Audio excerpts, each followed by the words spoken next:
Terrific. Well, thanks very much to One for the chance to get up here and speak. We think it's a great conference and we look forward to being a part of it for many years to come. So battery minerals. I think there's three big reasons to take a really good hard look at our company.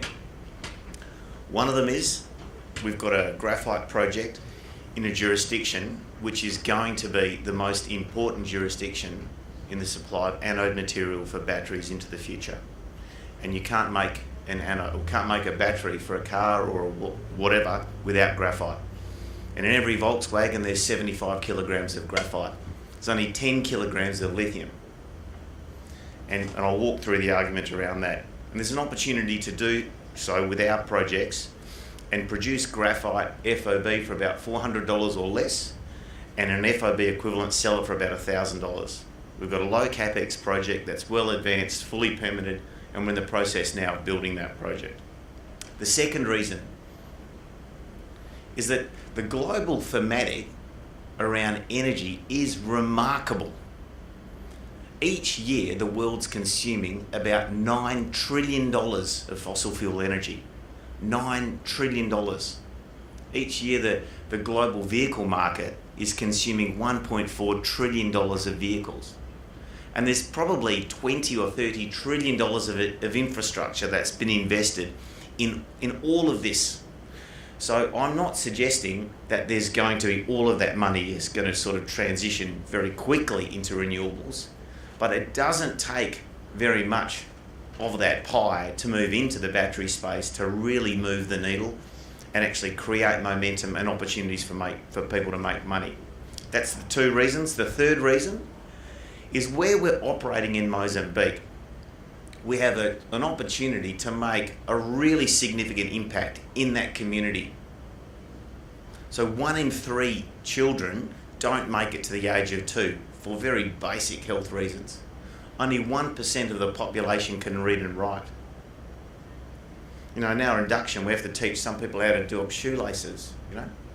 So we've got a pretty good board. Everyone involved in this started a bunch of mines. There's hundreds of years of operating mining experience in that board and management team. There's a snapshot there of basically what goes into a battery. All of this is available online. I'm going to move through it fairly quickly. This is the slide that should give EV manufacturers, battery manufacturers, heartburn. It should create serious anxiety. EV production's been growing at around about 30 to 40% per annum. If that slows down and we only get to 17% penetration, we need to bring on 5 graphite mines equivalent to the largest graphite mine in the world. And we've got to do that in the next 7 years. And it took 8 years to develop one. So this is why yesterday 3 of our first 5 meetings here were people asking us for offtake agreements to buy more graphite. That's why our last meeting that we had yesterday was with someone who was really concerned about all of the graphite going to China and not enough money being invested in this space. So if there is no graphite, there will not be a lithium-ion battery. And if there is not a lithium-ion battery, none of those storage solutions work. You need graphite for vanadium flow batteries. You need graphite for all of the lithium chemistry, all of those batteries. You can't do it without graphite. So, you know, and this is part of the supply-demand forecast. Even Benchmark Minerals on last year's numbers, before the market headed south, said there was real risk of the supply just not arriving. And this is where they're saying the price is going to go from here out. And if you look at the graphite price over the last 12 months, it hasn't fallen like any of the other commodities. It's stayed flat and it's risen slightly. Some might say it's recession-proof. So Montepuez is our project. So we've got $40 million left to spend on the ground. We've already built a 100-person village. We've already levelled the site. It's fully permitted. We have a port allocation for 100,000 tonnes. We've bought a crusher. The crusher's on site. We've got a tailings dam that we've built. It's collecting water now, and we're going through the process now. We've completed all the independent technical reports. We've got 7 banks going through the NDA and data room process. We had 2 banks to site last week. We've got more investors going to site this week and another banking site visit in about a week's time. So this project, it's basically going along like a steam train. Really, really good project. All of those numbers in there are conservative. The recoveries that we're getting in our test work would suggest that we would get north of 90% recoveries as opposed to 80 to 85. Part of the project that we're executing here, it's basically about keeping it simple. It's a modular plant. There's no super high-tech, innovative, high-risk flow sheet to this. It's just crush, grind and float. Crush, grind and float. Almost all of the plant and equipment is being bought from here in South Africa. The only part of it that's not being bought here is the float cells, which are coming from China.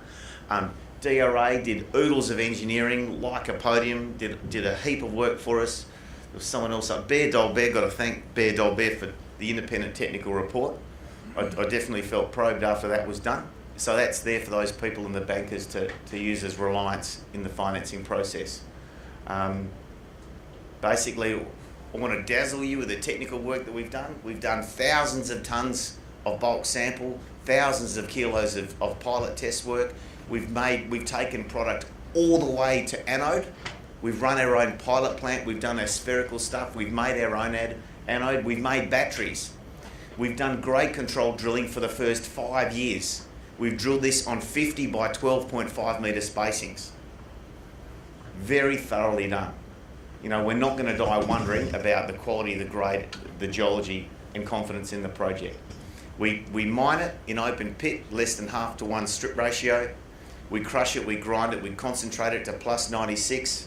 Then we put it in a bag, then we put it on a truck, we take it to the port and we ship it through the port in containers. Right now, there's a German graphite project in Mozambique already shipping 8,000 tonnes per annum of concentrate through that port, and we have an allocation in that port for about 100,000 tonnes.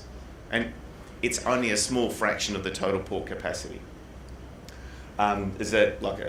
This is about 6 months old satellite image, and we've since finished the camp. We bought a crusher. The crusher's been taken to site and commissioned.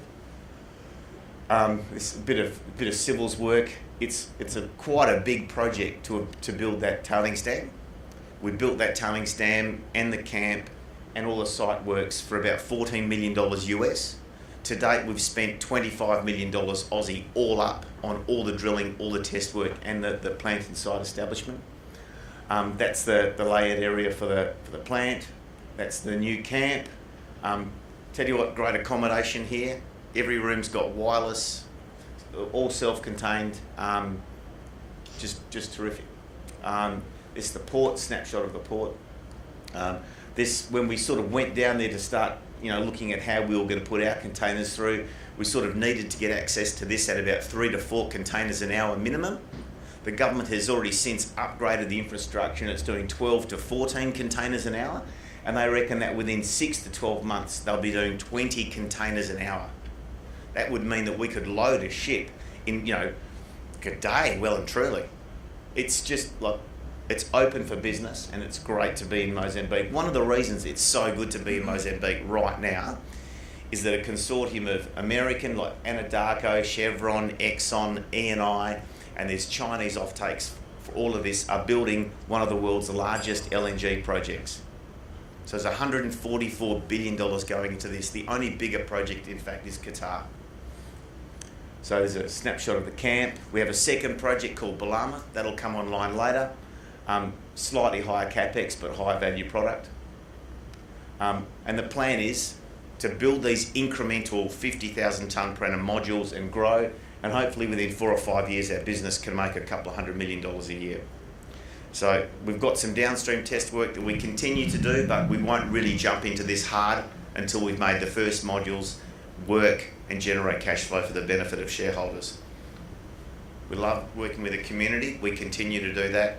But from here, it's about completing our finance, building our project within 15 months, generating cash flow, expanding it, and then steadily investing in the downstream. Thank you very much.